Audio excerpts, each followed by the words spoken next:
What's up, buddy? How you doing, So, Kyle? man, I'm good. Welcome everybody to our live breakdown of 24.2. So live, we will explain what that means here in just a minute, as it was so humorously found out to be more difficult than we thought last time. But Jamie Free is here with us. Ron will join us when he can. Ron is working, and so he will do his best to hop on if he can.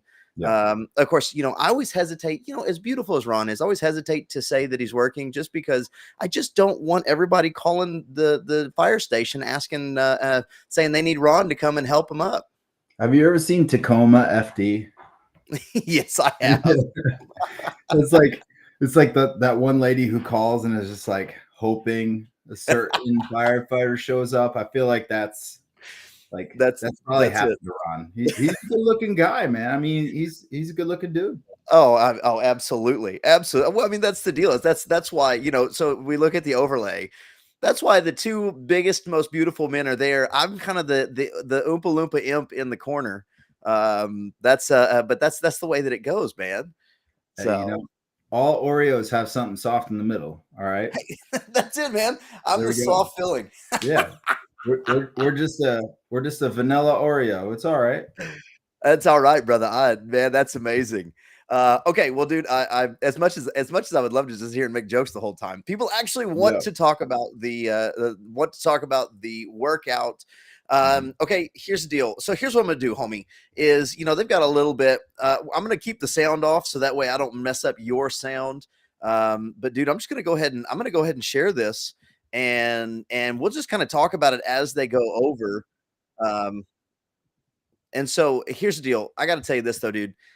To this point, of all of them, of every single announcement we've ever had, this was my favorite because Seth Rollins, like, there's a reason why this dude is a star. Yeah. Have you got a chance? Oh gosh, yeah. Well, that's the deal. It shows why he's like the biggest star in the WWE right now. Yeah, I could. So see that. have you had a chance to like actually watch it? Yeah, no, I watched the beginning with my wife, and then I had to obviously work because normal people work during the middle of the day. But it's I ended up watching some of this, and he was great. I mean, I don't know what people thought they were going to get, but I don't know if they were quite prepared for the personality that he brought, which I enjoyed it. I thought he was great. Oh yeah, oh, it's great. Well, it kills me. So as you're watching this, if you watch the people in the background, see, this is what the most hilarious part of this whole thing is watching the people in the background. WWE stars, they're used to playing off of the crowd and the crowd reacting and responding. Dude, all these people are so nervous about what's going to come out. Like every time Dave does it, it's this real tense thing that they didn't know how to respond. It absolutely cracked me up. No, it was definitely one of those things where you're like, he's working hard. Because he's not getting anything from anyone. So, well, and this deal is, I don't know if they realize, and obviously the dude's got the belt, he's got the jacket. Clearly they knew something was, but like, I don't think people, I thought it was going to be Seth Rollins coming out presenting it as the CrossFit person, the guy who does CrossFit, who's also a big time athlete. I didn't know that it was Seth Rollins coming out. I didn't realize he was going to do the workout announcement. I thought he was just announcing like the event, sort of. Yeah. You know what I'm saying? Oh yeah. So I kind of was expecting Castro to come out somewhere, and he never did. Dude. Hey, so speaking of, he never did.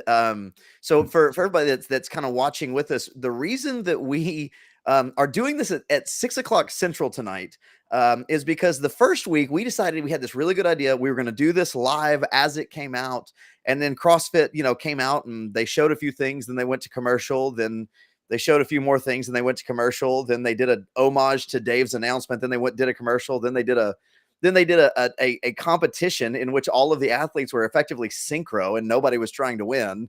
Then they did a commercial, and it just kept dragging on. So hopefully this way we can.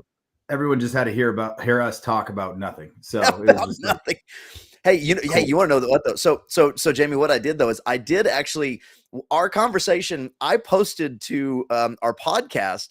And really funny thing is in the first, about 4 hours, it's had as many downloads as just about anything we've done. So they because we were talking about nothing, but you and Ron were just sharing a bunch of stories, which was glorious. So Yeah, I mean, I don't know why people want to hear me talk. It's probably Ron for sure. So dude, he's you know, he's a very interesting man. you do this. Hey, for everybody listening, Jamie has as many stories and as much experience as you could possibly imagine. Jamie always downplays everything that he has. So I've just been around a long time, and I'm just like everyone else. I've never made it to the games, so I think everyone can relate a little bit to that. You know, just doing it for fun, man.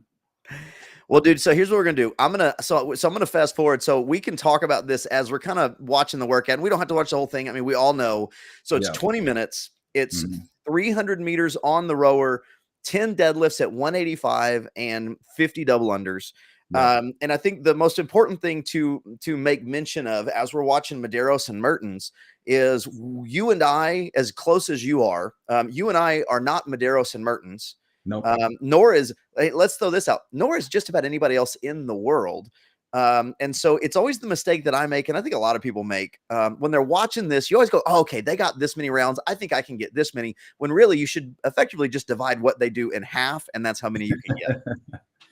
Yeah, I mean, it's their performance is pretty impressive, and especially like this is not a short person workout, or it's not like the last one where it's range of motion. It's like rowing, and it's not enough rowing to like really be beneficial for really tall people. But watching Colton row, I mean, he crushed it. I mean, you really can't get much better than that for a guy who's like 5'2". Yeah.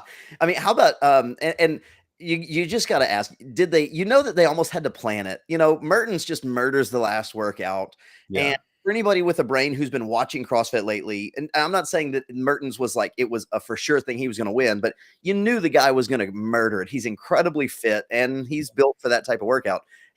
And then they bring him in for the rowing workout. It's like, thanks a lot, guys. Appreciate it. Yeah.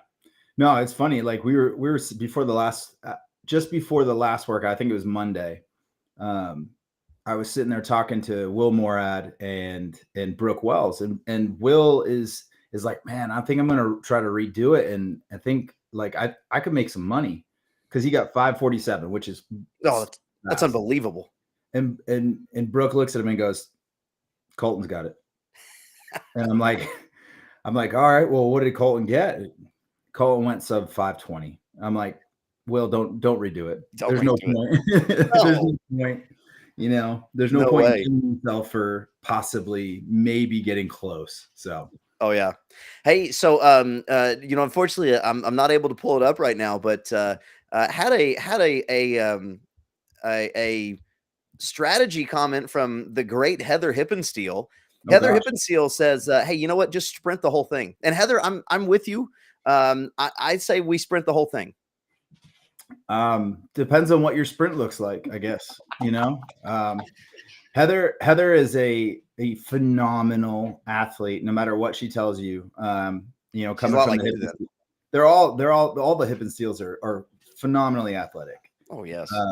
So I'm not going to follow what she says because I'm not as good as her. So just going to survive it. I did 2 rounds of it today. I tested it out. I just wanted to kind of see how it felt. And I mean, it's going to accumulate, but it's not terrible. I mean, the double unders are going to be what jacks your heart up, and then you got to cool it back down for the rest of it. But it's really not like everyone can do this workout. The weight's not heavy. The row isn't long. Like if this was 1,000 meters and a 315 deadlift, I'd be like, all right, cool. I like that. But that's a little bit more geared towards longer, stronger athletes. Whereas this is just like, it's very accessible for everybody. The only real issue I have with it as an affiliate owner, it's like, all right, so we got to run heats at 8. We got 70 people doing it. It's 20 minutes. So that means 30 minutes so we can transition. So 30 minutes per heat times, how many heats of 8, it's just like, we're going to be there all night, I just don't think they think through that, or they just don't care. Yeah. We'd kind of talked about that last week about how it seemed like they were trying to move it where it was a little bit more friendly for the affiliate. And in terms of you from a gym owner, I think what I'm seeing in this open is when they say friendly for the affiliate, they obviously move the quarters. Quarters are 25% now. So Yeah. effectively what they're telling you is they think that right at 25% or even a little bit less than 25% of people are genuinely wanting to compete in some fashion and not just do like their hour of fitness a day. Yeah. And so there's 25, they believe that 25% of people will say, hey, yeah, I'll pay extra to do another online worldwide competition. And so I think what they're saying is these first 3 workouts, like I'm wondering what we're going to see next week, because I'm going to tell you, I made a joke in our text message about the things they should put and just watch the world burn. Say we're going to do toes to bar muscle ups and handstand push-ups and watch the world light on fire. But I got to tell you, dude, I'm not even sure we're going to see like a chest to bar or even maybe a pull-up. I feel like we probably are going to see maybe a wall ball, and I'm not sure what else at that point, but I don't think it's going to be too crazy, because I think what they're saying is they want this first round to be everybody can compete and everybody can do it. Yeah. Which, I mean, is fine. It's one of those things where, I want to make sure that the people in my affiliate can do well. And, there's going to be workouts where like some people who really want to beat me will beat me, like that first workout. There's people that just are really good at burpees and they're short to the ground, or they're very, very fit, and the weight's not heavy enough. So, it's cool for them to beat some people who've been doing it for a long time. It doesn't do a lot for my ego at all. So I pretty much hear that and I'm like, all right, I hate myself. Well, that's what isn't that what redos are for in the open? So I can go from 12,000 to 11,500.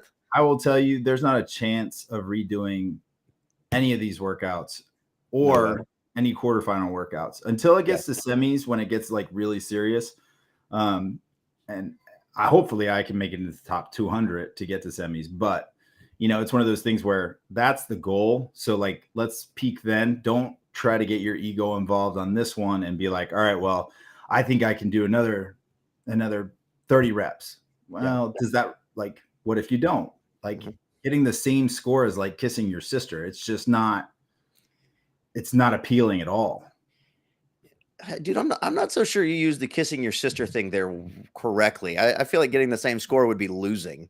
But that's either way. Think kissing your sister. See, I was going to try and turn that around on you, and you just I don't know if you can turn that around on me, buddy. I live in the South, so I understand a little bit about this, like the real South, not Texas South. Okay. Well, hey, dude, so I'll tell you, so before we actually talk strategy here, I got a question for you. I will say there's a couple of predictions for Beer Mile next week. What are your thoughts on chances of the Beer Mile showing up? Dude, I don't even drink, so I don't think that if that shows up, I'm probably not going to do very well.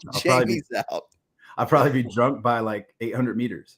Yeah. Oh yeah. Garrett Carlson, he made a comment. He said basic, simple CrossFit, all inclusive, which I think that's the deal. I think that's exactly what they're going for. I think in the past when they had 5, or even, a couple of years ago when they had 3, but still that last one was, they had to have something that was a divider. If they weren't going to let that many people move to the next round, you have to have a divider. But if you're just going to effectively say, hey, anybody who really wants to compete, we're going to let you move to the next round, you don't need a divider, because the divider is going to show up in the next round. Agreed. So, Agreed. I'm great. I'm great with, and I think I hope it doesn't sound like I'm dogging it. Like, I'm great with the way this is, because they have opened up the next round. Well, yeah. And I think what it really comes down to for anyone who's, who's been to semis or been to quarters or done the AGOQ. And obviously I'm only talking about masters. But like, if you've been there, like, you're not too worried about this round. So it's like, all right, well, these workouts aren't like sexy or fun, but they're good enough to get 25% to the next round, and everyone's going to move on, and it'll be fine. It is what it is. But, if this was the same way as it was like in 2013, when there was regionals and stuff like that, like if this were the workouts, I'd be like, it would be a different set of people in regionals. Like my giant rear end would not be in there. Yeah. I made it because I was strong. Like, you could do that back then, but if it was all engine, I would have been really in a bad place. Yeah. Hey, so you were talking about, did you see there, Colton? So not only does he trip, but his rope gets tangled.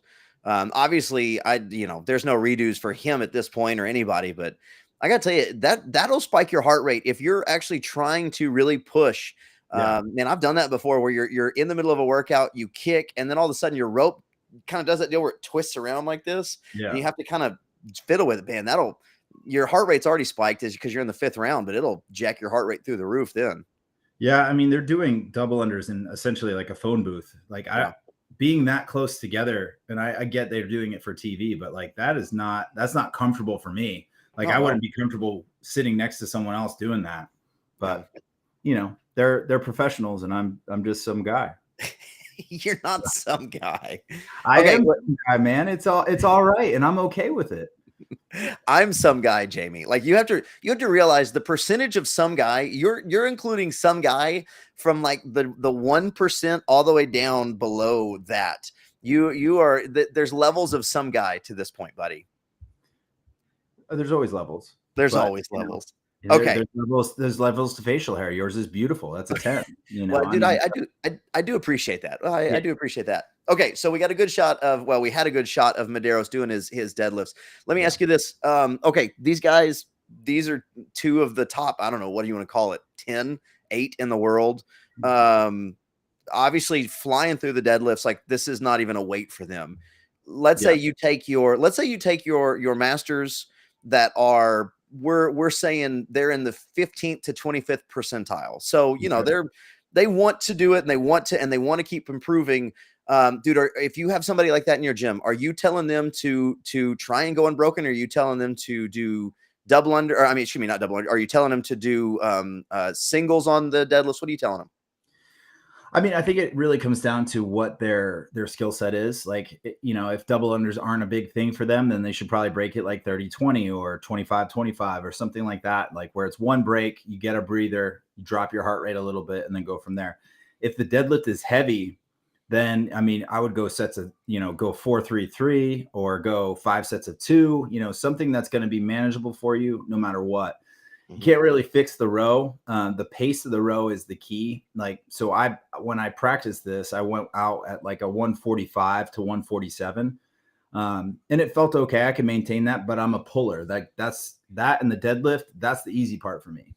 It's the double unders, jacking my heart rate up and then getting back on the rower afterwards. That's what I have to manage. So, when you're looking at it, you just have to look at where your strengths are. If you're like a great rower, I don't think it's really going to matter in this because it's only 300 meters. So you still have to pace it out. But like if you're a really good deadlifter or you're really good at double unders, that's where you can make up, the majority of the reps are going to be right there with the double unders.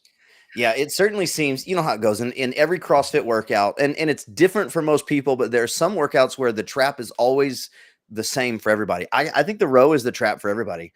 Yeah. I think, these guys are probably rowing, and I don't know, they probably said it on the stream. I was at work, so I didn't get a chance to like listen to exactly what they were doing, but these guys were probably rowing a 140. Medeiros was rowing a 142 to start. And Mertens was like a 145, but they almost got off at the same time. So like how important is going 142 or 145? It's not like if I'm going to go 147 or 150, it's really not going to matter that much. So, but if it drops your heart rate down and it keeps you level, then that might be the way to go. Yeah, I think anything that you can do on the rower, that you can come off of the rower and go straight to the deadlifts and do whatever your strategy is on the deadlifts, but nothing where you are like, you got that chest huffing and puffing. Your last 2 rounds, like it's going to be that way anyway, just because of the heart rate creep that happens. But yeah, exactly. I mean, at that point, you're just going to have to push. It's just like the last workout where you hit the 9s and you're just like, it doesn't matter if you're tired. You just have to go. Yeah, no. And so that's because I mean, I was messing with it a little bit before we got on, and I was a 155 to 157 gets you off in a minute and 10 seconds. And honestly, that's not something for me. Now I've got a little bit more mass than most people watching this stream. So that's not something for me that really wears me out. And so I think I could do a 155 for the 6, 7. I'm not even gonna wish 8 rounds on myself. The 7 rounds that I'm probably gonna get. And that not be the issue. I think for me, honestly, I think it'll probably wind up being just the double under volume. You do 8 at 450, or I mean 8 at 50. That's 400 double unders at some point. Ooh, well, gravity doesn't like me that much. Buddy, you and me both. I mean, we're both what we consider Clydesdale CrossFitters. We're Absolutely. over Rig shakers. 205 pounds.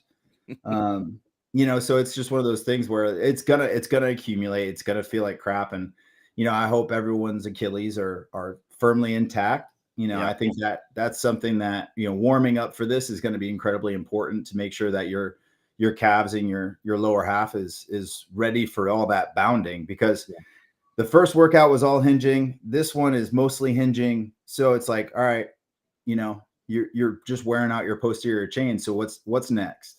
Yeah, absolutely. Well, so looking at this, I mean, obviously these guys are in the 9th round. They're 15 minutes in. Yeah. So this chart I'm going to show you guys is not going to pertain to them, but it will pertain to the rest of us non-superheroes out there. So I have affectionately named this one roll out of bed tomorrow. That's the name for this workout. And look at you using as you can see, look at this guy. I mean, man, that's a look you don't want to be in front of. I'll just say that. That's a scary look. That's a look of one of the only people to ever beat Rich Froning in a partner competition ever. And so, my goodness. But you look at this, and so you start looking at the amount of reps. I mean, Jamie, dude, like, how many workouts? We just don't do that many workouts where you have numbers being thrown around like 810. Yeah, I mean, you think about it this way. Someone's if they got to 11, someone is gonna hit 12. So you're looking at over 1,000 reps in a workout. Yeah. Like that's wild to me. Like, and honestly, I really don't want to even get there. If I was capable, I don't think I'd want to go all the way there. I mean, it's just a lot. It's a lot. And yesterday I made the mistake of doing about 450 dubs. Oh, nice. Yeah. Smart. So I'm warm. I'm still warm. I haven't cooled down yet. Yeah, no, I've been sweating since yesterday. But it's just like, it's a lot. This is a lot, especially for an open workout. I mean, if this was your first workout that you've ever done, you're gonna hopefully not, push it too hard or be in a place where you could get rhabdo from all the reps. The volume that's there. If you're doing you talk about rhabdo. I mean, let's just say, guys, I would be careful. I would be careful even going for a repeat on this one. Like, I know that people love doing repeats, and I'm never going to dog. I was a guy when I was competing, like, I was going to do a repeat because I could always do better. But guys, I'm not sure I would do repeats on this one. I think you're asking for one of those weeks where maybe you even if you don't strain your calf or strain your lower back, you're just going to put yourself so far behind for the 3rd week that it may not be worth it. Well, and that's how you have to look at this, is even if you want to do your absolute best, this is just a training week. It's you one workout one day that you're going to do, and then you move on to the next one. Yeah. And that's how I think that's how everyone should look at it. But, I can't tell anyone how to do that. There's been people at my gym doing redos. I'm like, you guys, first of all, if you want to beat me on the first one. Because if you beat me on a redo, you already knew my score. It's just like, it's like the 2200s that I did the other day. Or someone beat me because they had a score to go after. I mean, it is what it is. But, for something like this, I just don't see the purpose. No, not at all. As man, you can see it. So they're in the 18th minute, and Medeiros is still moving. Like, these guys are. It's one of those things that people. So a funny story about this: when I was, I don't know, maybe 2 years into CrossFit, and I was nowhere near as strong as I am now, and I was nowhere near as fit as I was going to be eventually. But in the gym that I was in, I was the strongest and fittest by far. It was just not really a super competitive gym. And so people were asking me, they go, "Hey, Kyle, so are you gonna try to go to the games this year?" And I had watched the games for 2 years at that point, and I was like, I don't think you realize how good these guys are. Like they're so unbelievably good that we can't fathom how good they are. Yeah. And right now, 19 minutes in, they're quickly moving between all of their stuff. They're still doing. I mean, at this point, I'm probably going to break 4 times on 50 double unders. I mean, depending on the day, I might break 4 times on 50 double unders anyway. So it's like, if I was getting into the 11th round, you can guarantee my rear end was probably breaking some of those. Oh yeah, absolutely. So Yeah, I But mean, that's the it's just plan so too. much. You can plan for that. I think that again, it comes down to what you're skilled at. Mhm. So if you are not great at double unders, you always have that in your back pocket. One break isn't going to kill you. Yeah. So Yeah. if you plan it, you keep your heart rate down and you go from there, you should be all right. Yeah. Well, and even if you, I mean, and I think it's a really good point. Even if you don't plan it, but you use it to readjust your rope, take one good breath and go Mhm. again, it can almost help you more than it hurts you. I mean, because again, if you're someone who is trying to get into the ninth round, okay, fine. But I'm one, I don't think there's that many people that are going to be doing that. And then two, I think the people that are going to be doing that aren't all that worried about one trip because it's 25% that move on. We're not, Yeah. you're right. It's not exactly talking about going to the semis or the games. Yeah, exactly. And obviously we know that we have a couple guys in our group that have already done it and they got into the nines. So, Jeez. clearly that's what I have to do now. I can't Well, take a back seat. I just can't do it. So I'm going to have to break myself to do it. But so let me do this. Speaking of people that have already done it. So we'll wrap up here in just a minute, but I want to take a look at what the scoreboard is kind of looking like with people that have done it. So Steve, I'm going to butcher your name and I'm sorry, Steve Pachan, I don't know. 912 reps. So, you take a look at our little chart here. Let me get it back up. Take a look at our little chart. I mean, 900. He was in the 10th round. is this our age group? This is 35, 39. Oh man. So yeah, 35, 39. And then Corey Allen with 907. Maybe this is me being petty. All right. But look at his first score. Yeah. How does he do so well on this one, but not on the first one? Maybe I mean, or I mean, who knows? I mean, I don't know, man. Maybe he's 6'8". He might be. Hey, it may be 3 pulls of the rower for him. Yeah, So could be. Hey, how about this, man? A familiar name down here in third at the moment, with old Bronislaw Alinkowicz. So how about we holler old Bronislaw, get him out to Fort Wayne in September. I That'd be a can't believe show. he's 35 to 39. I tried to talk to Will about it because he was first in 35 to 39. He's like, I'm not competing anymore. Oh, yeah. So Will. Will's a games guy or nothing. So Yeah, looks like nobody has put their score in for the 40 to 44, 40 to 49. Nobody. We know that Jason Grubb already did it. I think Jason was I think he was starting on the 9th round. He was through 8 rounds, starting on the 9th round. It doesn't look like anybody else has. Let's see if there's see if there's a woman in any of these younger divisions that have done it yet. And nobody. So, I mean, it makes sense. There's hardly any, it hadn't been out that long. So, yeah. But guys, that is 24.2 roll out of bed tomorrow. And so for all of you affiliate owners, I wish you luck. It will be a long day tomorrow. Hopefully someone brings you some food, because for those of you that don't have 20 rowers and a big gym, it'll probably be one of those deals. Jim, you ever had to do it where you basically just like scheduled time slots all day long? We that's what we currently do, Yeah. and we're not a small gym. Mhm. But it comes down to equipment. With dumbbells, it was only one dumbbell. We had plenty of those, so we could run heat. We still ran heats of 8. Yeah. But we're running. You have to come down to judges. You have to make sure that everyone is, aware of that. They need a judge and they need a scorecard. It's a lot to do. And then you have a 20-minute workout, so you have a 30-minute window to flip each heat. It's like you're gonna be there all night. Oh yeah. Absolutely. So, well, guys, man, good luck. You heard, a little bit of a breakdown. It was a ton of fun. And so we're looking forward to seeing what you guys put up on the numbers. I'm sure you guys are going to put up some wild and crazy numbers. I'm sure there will be some wonderful numbers out there. Wonderful numbers. Hey, do me a favor. Make sure that you're standing up on those deadlifts, counting all those double unders. Yep. And then, man, we'll see you guys next week. We'll be doing the same thing, 6 o'clock on Thursday next week. We've got a special podcast coming out. We talked to Bella Martin, Bella, who was the MC of the very first 24.1 Open. So excited for you guys to hear that. You can see us on YouTube as well. But Jamie, buddy, thanks for taking some time, homie. Hey, I appreciate it. It's bedtime. Bedtime indeed. Well, hey, everybody out there in Masters Land and honestly, everybody else, we love all you guys, and we will talk to you guys very soon.